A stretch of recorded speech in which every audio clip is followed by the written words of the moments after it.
Okay, so Parsha Re'eh. Um, this Torah portion, probably one of the most relevant Torah portions that we're going to talk about.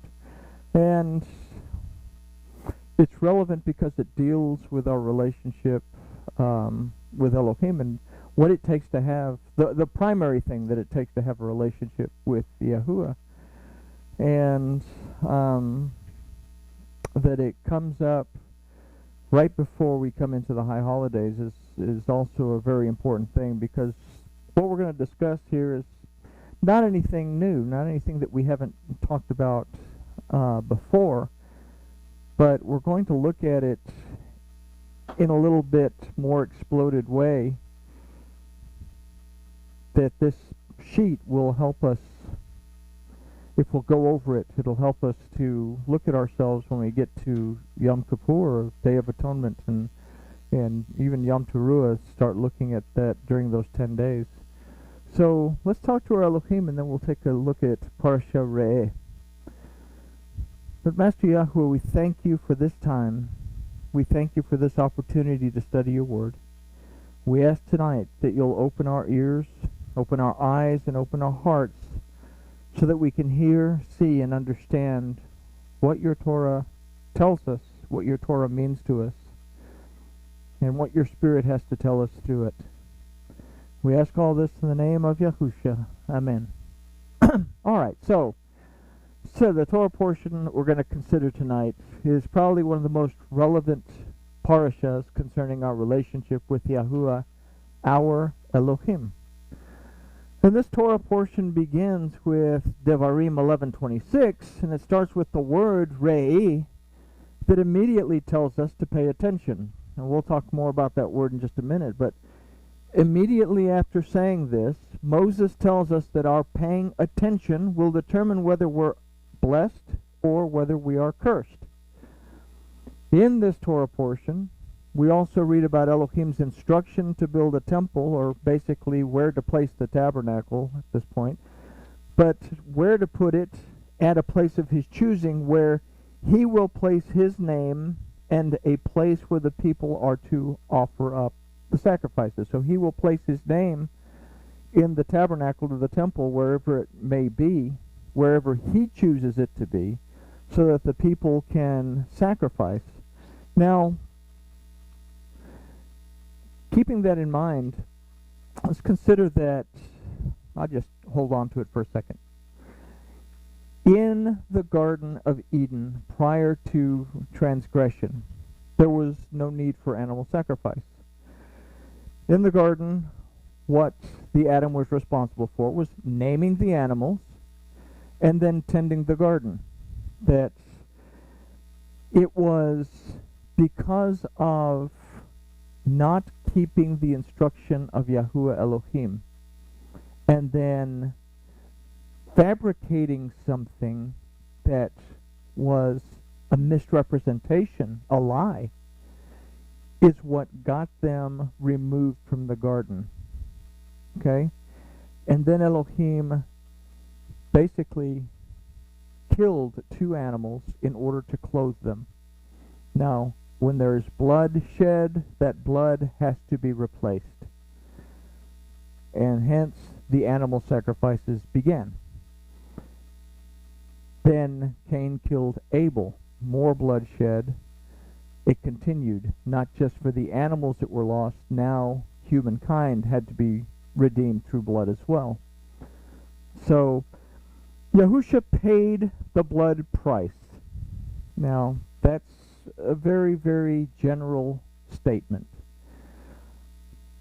All sacrifices have a relevant meaning in our relationship. Now, when we read about the sacrifices in the Torah, we say, well, we don't sacrifice animals anymore. And that's true. Yahusha paid the price of that ceremonial aspect of the law. But every sacrifice represents an aspect of our relationship with Yahuwah Elohim. So reading about them in the book of Vayikra is still relevant to us today. Okay? We don't have to go out and kill a bull, but we have to understand why that bull was killed. So they're all relevant in their meaning with our relationship. We have to offer ourselves as living sacrifices, is what Paul tells the Romans, by obeying the word of Elohim. And this is Romans 12, 1 through 3. And I know this isn't in there, but when I write these things, I print them off, and then I go sit in my easy chair, and I look at it, and I say, oh, well, I need to explain this. And, oh, I need to explain this. So Romans 12, let's take a look at Romans 12, and it's verses 1 through 3 that, if I can get all the way to Romans 12. Romans 12, 1 through 3. It says, I call upon you, therefore, brethren, through the compassion of Elohim, to present your bodies a living offering. Then it uses the word kadosh. Okay? King Jimmy and most of our other English-based Bible says holy. There's no word for holy in Hebrew. It's a concept that doesn't even exist. We're not exalted. We're not divine. But kadosh, aside from being set apart, separated to, also means dedicated. So that we are dedicated and well-pleasing to Elohim, which is your reasonable worship.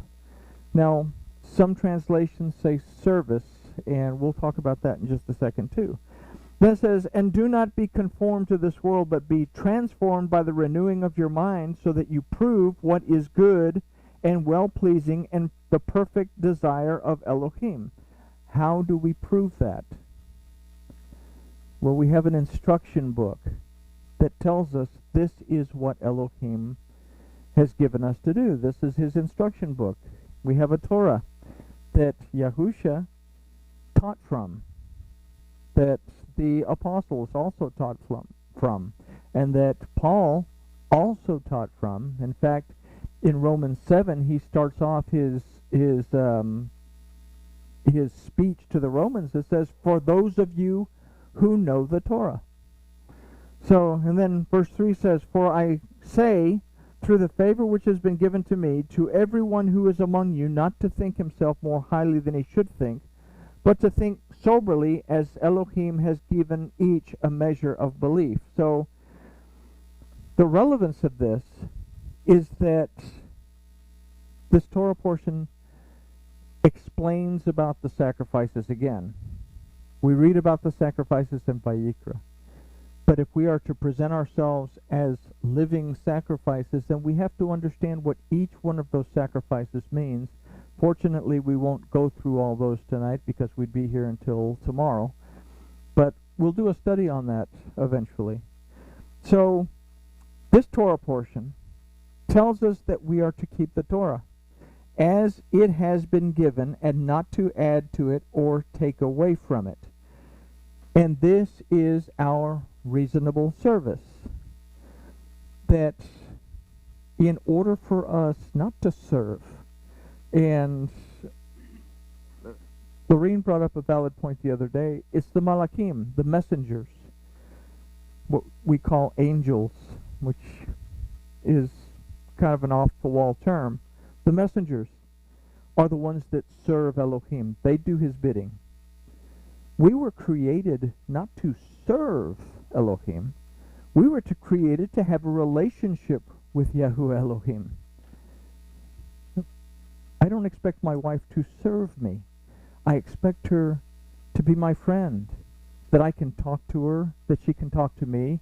If I'm having a down day, she can lift me up. If she's having a down day, I can lift her up. That's a type of worship. It's not, oh, almighty divine being. It's, hello Elohim, how are you today? I'm having a good day. So, not to worship. It's to have a relationship with Yahuwah that's made possible by paying attention to his Torah and then living in agreement with it. Because we have been redeemed and restored by and through the blood of Yahusha. keeping the Torah does not redeem us. We cannot get redemption by following the law. Only the blood of Yahusha can redeem us and restore us back to a relationship with the Father.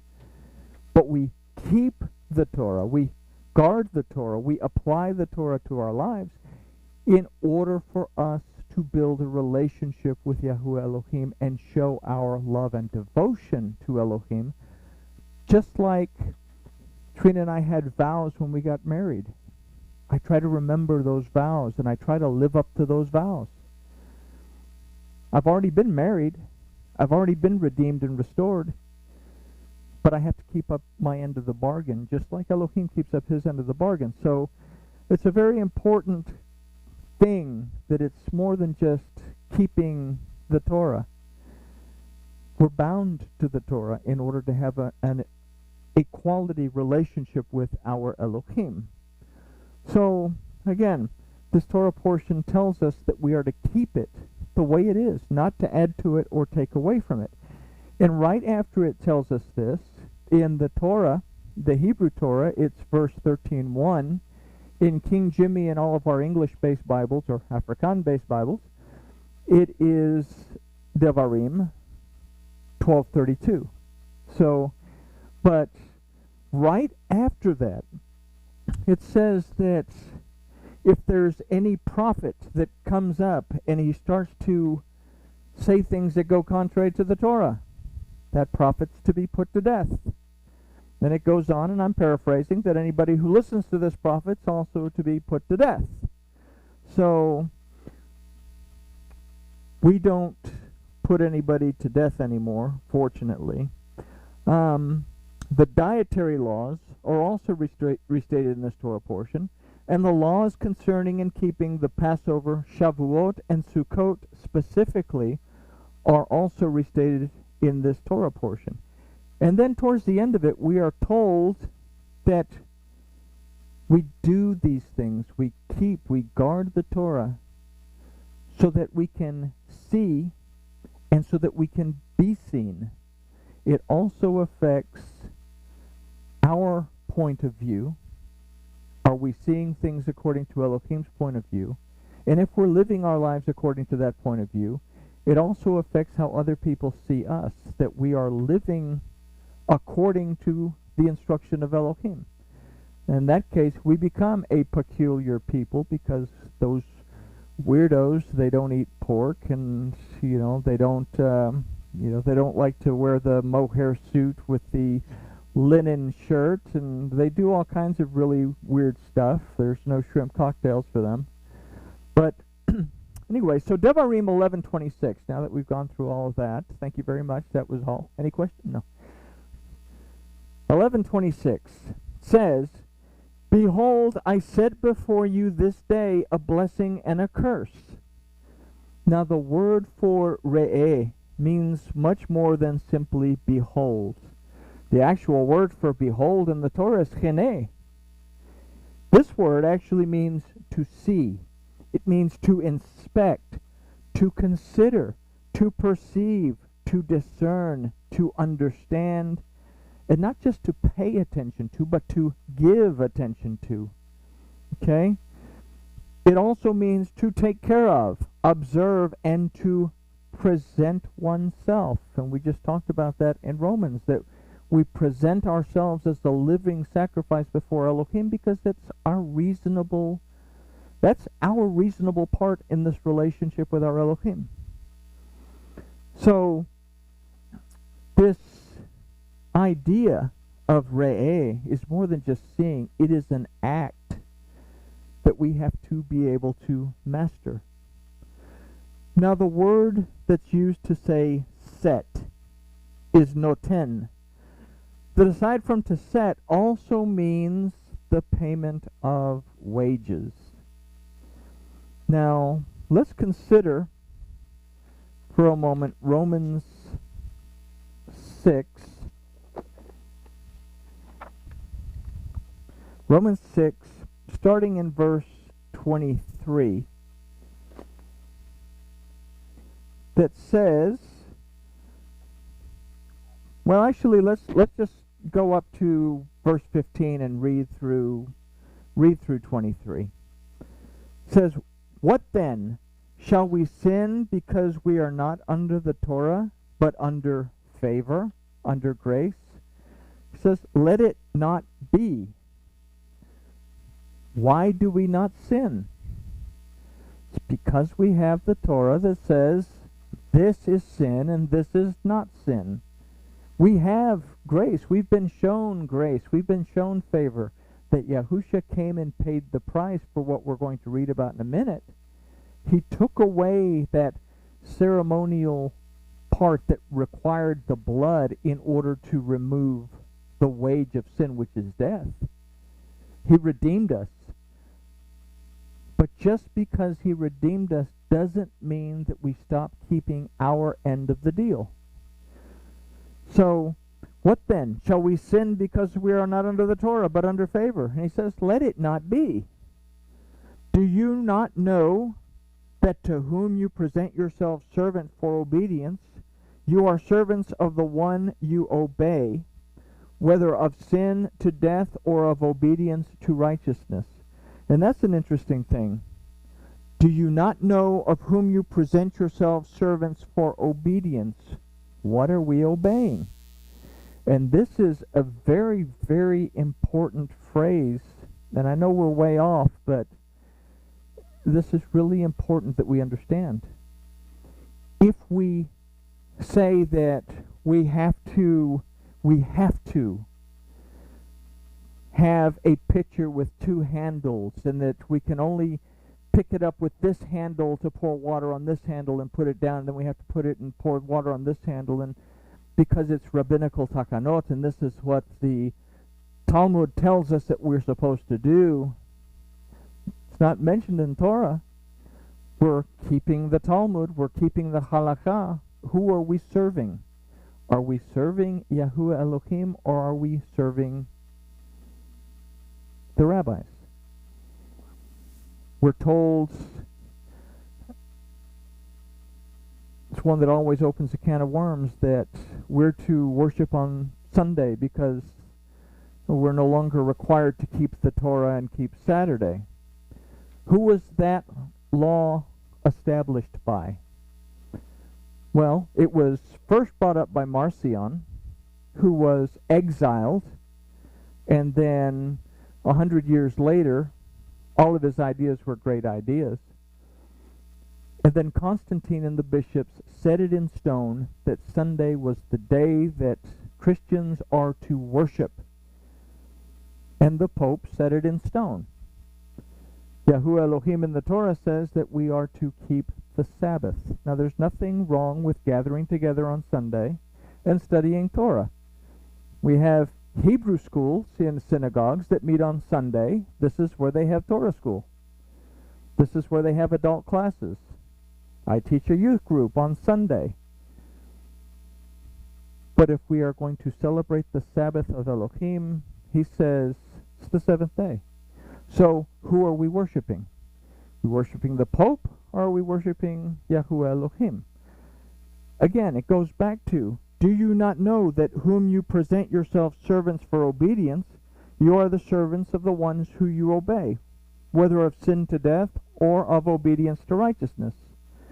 But thanks to Elohim that you were servants of sin, yet you obeyed from the heart that form of teaching to which you were entrusted. And having been set free from sin, you became servants of righteousness.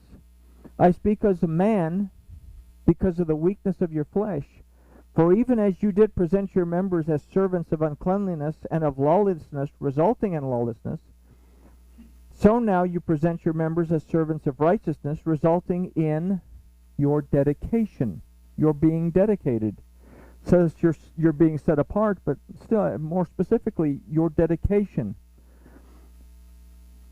For when you were servants of sin, you were free from righteousness. What does that mean? To sin is to be lawless. It's to not have instruction, to not have direction. It's Torahlessness. I'm free from the law. I can do whatever I want. That's my righteousness. But Paul also says that the Torah is our protector, that it protects us from sin because it says, hey, this is sin, don't do it. So, you were servants of sin, you were free from righteousness.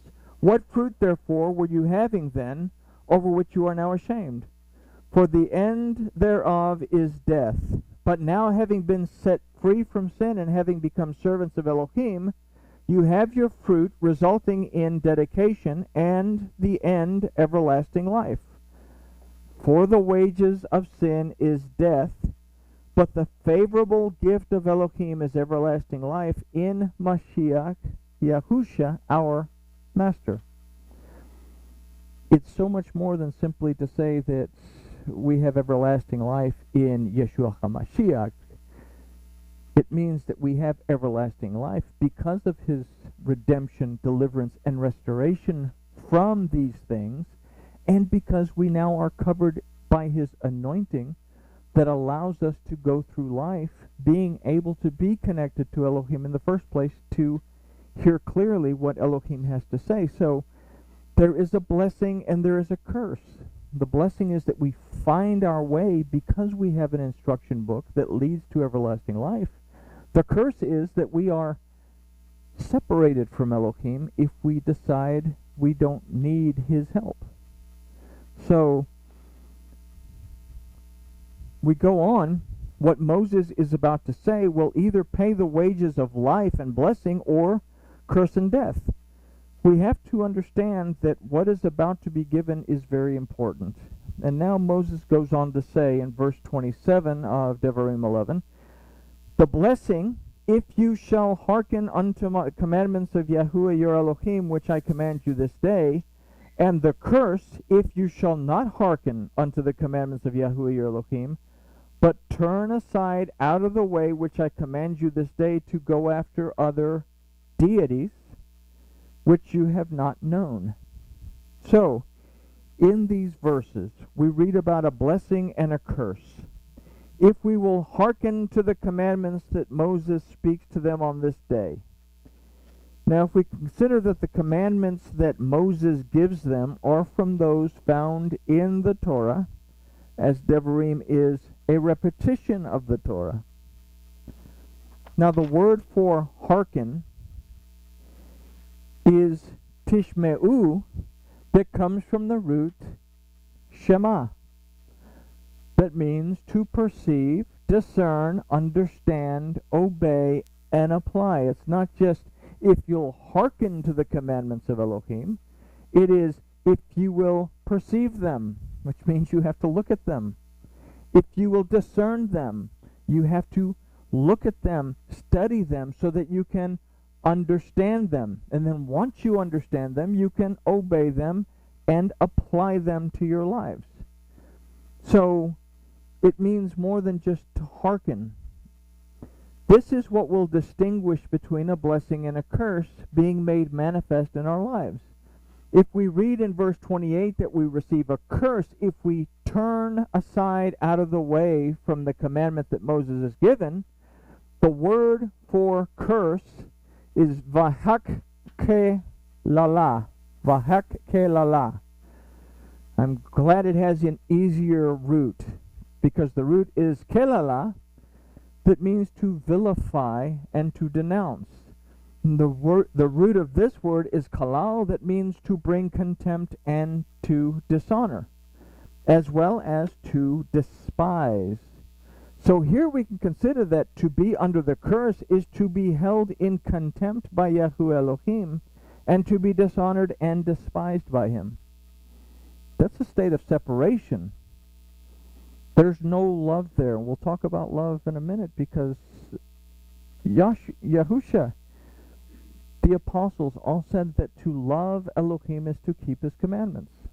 And they weren't talking about the commandments that are found in the Gideon's pocket New Testament that they found in their hotel room.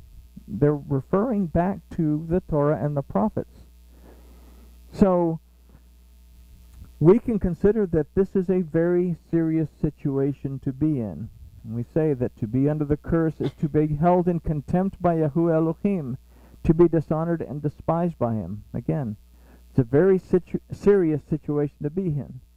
The word used for and turn aside is vesartem, that from the root sur also means to abolish, to remove, to do away with, to avoid, and to reject. Now we could read the verse as saying, you shall not understand, obey, and apply the commandments of Yahweh your Elohim, but instead abolish them, remove them from your life, do away with them, and avoid them and reject them. That's what brings the curse. The trend is to say that we no longer need to keep the Torah because Jesus did away with it. This is one of the big doctrines.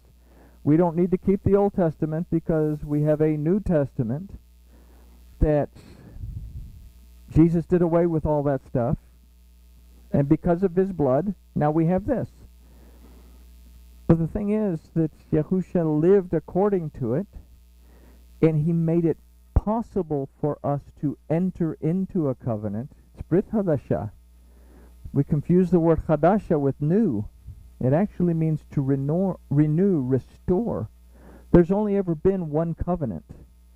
The one covenant that's ever been is name the animals, take care of the garden, eat from the tree of life, and don't eat from the tree of the knowledge of good and evil. Then it was updated a little bit with Abraham, who in Bereshit 26:5, I think, talks about that Abraham kept the commandments, the statutes, and the ordinance of Elohim. He knew the Torah. Then it was updated a little bit more and written in stone at Sinai.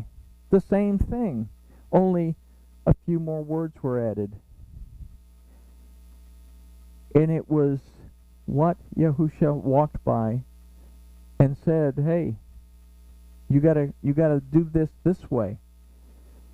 That by his blood removed the curse of sin, or removed the wage of sin, which is death. We still have sin. We can still transgress. And we can refuse to make teshuvah because of that transgression.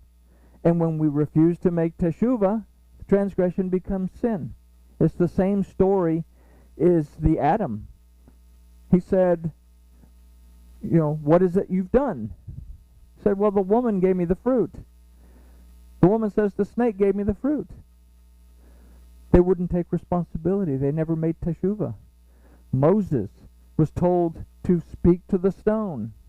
Instead, he got upset and he struck the stone 2 times. And we never read about Moses making teshuvah. Ish and Isha were removed from the garden. Moses wasn't allowed to enter into the promised land. Teshuvah becomes sin, no matter how righteous you live. So it's something that we need to keep in mind. Yahusha made it possible for us to make teshuvah. He didn't, wipe the sins away. He made it possible for us to make teshuvah. So we can say, I have sinned. How do I know I have sinned? Because I've gone contrary to your instructions. It's a guide. So anyway. Oh, look, I didn't mark it down. So the trend is that we no longer need to keep Torah because Jesus did away with it. First, let's consider the words of Yahusha, who said, until heaven and earth pass away, not the yod or the kotz of a yod will change in the Torah. Most of our English-based Bibles say not a jot or a tittle, but the yod is the smallest letter. The kotz of a yod is the smallest mark that's found on the smallest letter. If you don't have the kotz of a yod on the yod, then the yod is invalid. You have the yod, the little horn on the top is called the kotz. If you don't have that, the entire scroll is invalid. Not the smallest mark or the smallest letter will be done away with. Then he continued by saying that anyone who teaches that it was to be called. Now, King Jimmy and most of our English-based Bibles says that they are to be called least in the kingdom of heaven. You can preach that it's okay to do away with it. You're still going to get in. You'll just have, you'll just be a janitor.